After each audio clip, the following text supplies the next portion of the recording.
Merhaba, kanalıma hoş geldiniz. Bugün elimde görmüş olduğunuz eski kazanı değerlendireceğim. Hemen başlıyorum.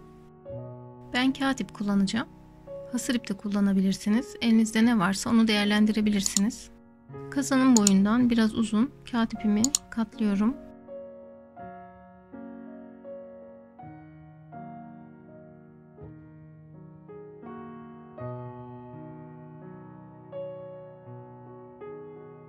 İki kat kullanacağım.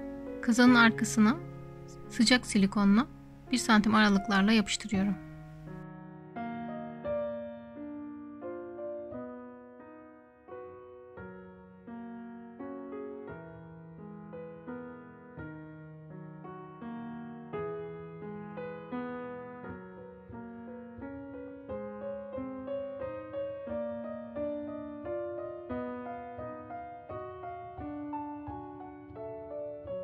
Kağıt rafyam var. Bunu yerine de yine siz elinizde ne varsa onu değerlendirebilirsiniz. Yapıştırmış olduğum iplerin birine kağıt rafyayı sıkıca bağlıyorum ve sepet örgüsü şeklinde örmeye başlıyorum.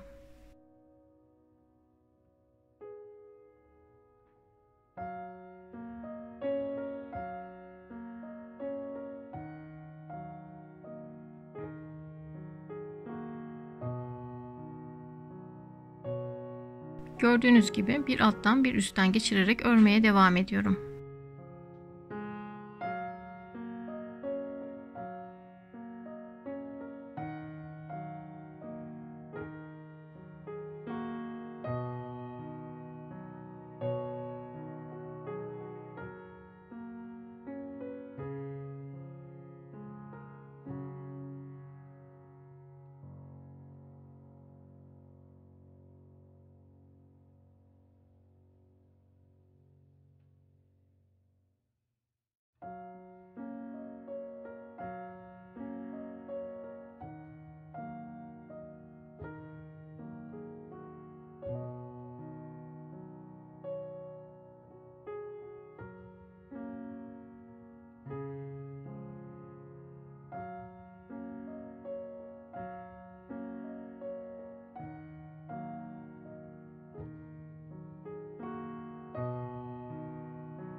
Örme işi bitince rafyayı kesip silikonla yapıştırıyorum.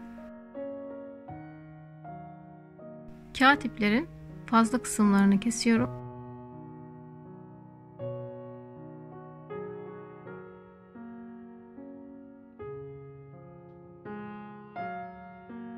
Elimde gördüğünüz süslemeyi iplerin üzerine silikonla yapıştırıyorum.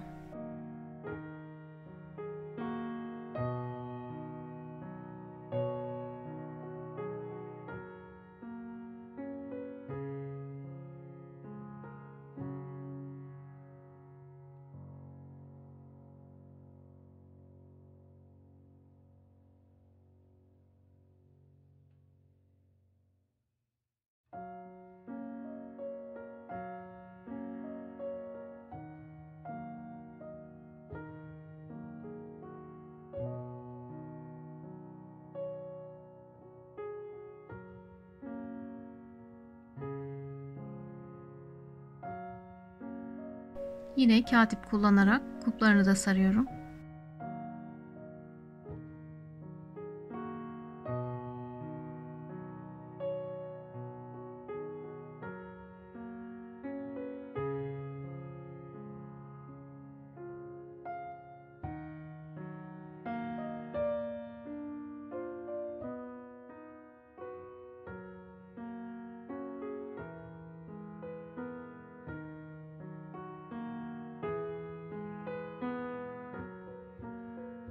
Kazanın altına hasır kumaş yapıştırıyorum.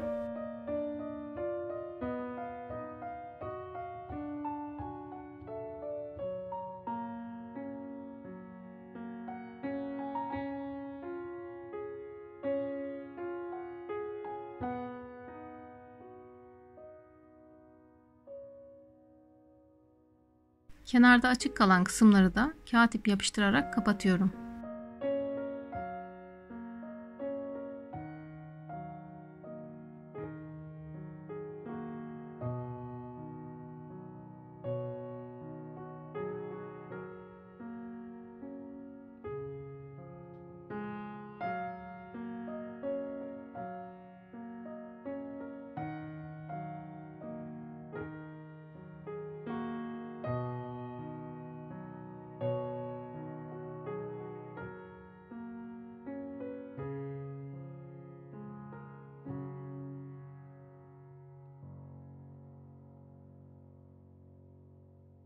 Şimdi bunu bir kenara alıyorum.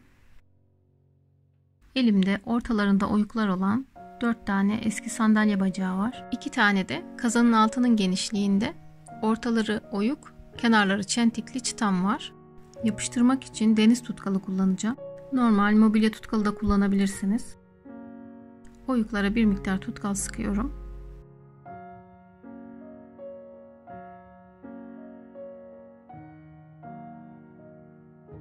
Çıtaların çentikli kısımlarını bu oyuklara takıyorum.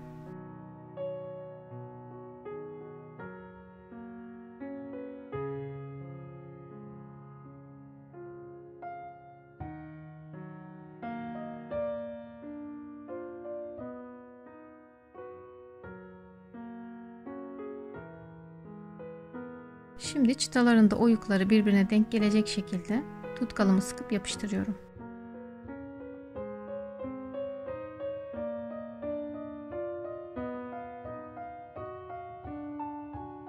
10 dakika kadar kurumaya bırakıyorum. Deniz tutkalı şişerek sertleşiyor ve tüm boşluğu doldurmuş oluyor. Dışarı taşan kısımlarını da maket bıçağıyla temizliyorum.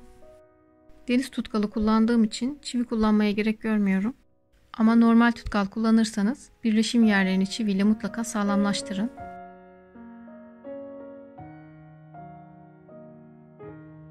Son olarak boyayıp kurumaya bırakıyorum.